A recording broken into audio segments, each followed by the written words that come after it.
தேவனுக்கே மகிமை உண்டாவதாக.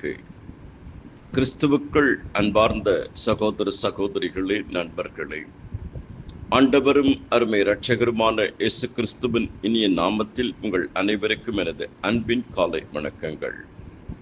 இன்றைய நல் வார்த்தை பரிசுத்த யோவான் எழுதின நற்செய்தி நூல் 10வது அதிகாரம் 9வது வசனம். நானே வாசல், என் வழியாய் ஒருவன் உட்பிரவேசித்தால் அவன் ரட்சிக்கப்படுவான், அவன் உள்ளும் புறமும் சென்று மேய்ச்சலை கண்டடைவான். என் கண்மலையும் என் மீட்பருமாகிய கர்த்தாவே, என் வாயின் வார்த்தைகளும் மனதின் தியானமும் என்றென்றைக்கும் உம்முடைய சன்னிதானத்தில் பிரீதியாக இருப்பதாக. நீர் பெருகவும் நாங்கள் சிறுகவும் வேண்டும். உமக்கு பிரியமானதை செய்ய எங்களுக்கு போதித்தருளும். உம்முடைய நல்ல ஆவி எங்களை செம்மையான பாதையில் நடத்துவீராக. அடியனோடு கூட சேர்ந்து ஜெபிக்கிற, தியானிக்கிற, இந்த வசனங்களை கேட்கிற ஒவ்வொருவரையும் ஆசீர்வதிங்க.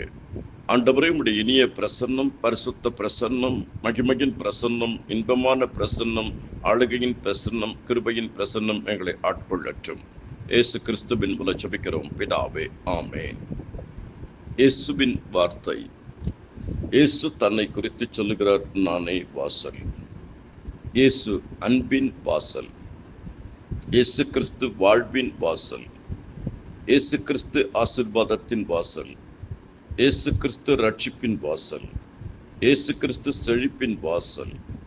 இயேசு கிறிஸ்து சமாதானத்தின் வாசல். இயேசு கிறிஸ்து மீட்பின் வாசல். இந்த காரியங்களை ஜெபத்தோடு, வேத புஸ்தகத்தை கொண்டு ஆதாரத்தோடு தியானியுங்கள். கர்த்தர் உங்கள் ஒவ்வொருவரையும் அபரிவிதமாக ஆசீர்வதிப்பாராக. வாழ்க எல்லா வளமுடனும். உங்கள் துக்கம் சந்தோஷமாய் மாறும். உன் துக்க நாட்கள் முடிந்து போகும். உன் துக்க மனம் மாறி போகும். சின்னவன் 1000 சிறியவன் பலத்த ஜாதிமாவான். கர்த்தராகிய நான் ஏற்ற காலத்தில் தீவிரமாய் நடப்பிப்பேன். இயேசுவின் நாமத்தில் ஆமென்.